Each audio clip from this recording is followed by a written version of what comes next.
My aunt kept telling everyone at family gatherings that my baby wasn't my husband's child as a hilarious joke.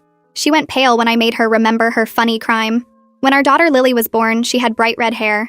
Neither me nor my husband Daniel have red hair. I'm blonde, he's brunette. But my grandmother had red hair, and Daniel's grandfather did too. The pediatrician said it's completely normal. Happens all the time with recessive genes. Everyone understood this except my Aunt Beverly. At Lily's first family gathering when she was 3 weeks old, Beverly took one look at her and said, "Well, we know what happened here," while winking at everyone. I asked what she meant. She laughed and said red hair doesn't come from nowhere. Maybe I had some explaining to do. Daniel's face went tight, but he stayed quiet. My mom told Beverly to stop being ridiculous. Beverly said she was just joking. Couldn't anyone take a joke anymore? But she didn't stop. Every single family event, Beverly would make comments. At my nephew's birthday, she asked Daniel if he wanted a paternity test for Christmas. At Easter, she told my cousin that Lily looked just like the mailman. At the 4th of July barbecue, she asked me in front of 15 relatives if I wanted to confess anything. Each time she'd laugh and say she was kidding.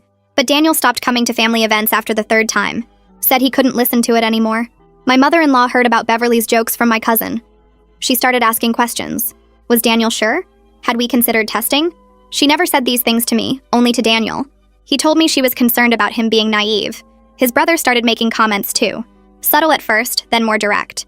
Asking Daniel if he noticed Lily didn't have his nose, pointing out she was tall for her age when both Daniel and I were average height. Daniel started looking at Lily differently. Not with suspicion exactly, but with questions. He'd stare at her features during feeding time, compare her baby pictures to his. One night I caught him looking up DNA testing websites on his phone. He said he was just curious about ancestry stuff. Beverly thought she was being hilarious. At Thanksgiving, she brought a 23andMe kit as a gift, wrapped it in baby paper with a card that said, "For when you're ready for the truth."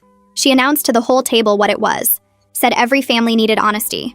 Daniel walked out, left me there with our baby and 20 relatives staring at us. I followed him to the car. He was crying. Said he hated himself for doubting, but the constant jokes were getting to him. That maybe we should do the test just to shut everyone up. I said if he needed a test after 3 years together and a planned pregnancy, then we had bigger problems than Beverly. We went home without eating dinner. Beverly texted me that night saying Daniel was too sensitive and couldn't handle a little teasing, that if I had nothing to hide, I wouldn't be so defensive. I didn't respond, but she kept going. Posted old pictures on Facebook of red-headed actors with captions like Lily's real daddy, tagged me in articles about recessive genes with laughing emojis and comments like "Sure, John." Started a group chat with female relatives asking if anyone else thought it was suspicious. My cousin told me Beverly was placing actual bets on when Daniel would leave me. The breaking point came at Lily's first birthday party.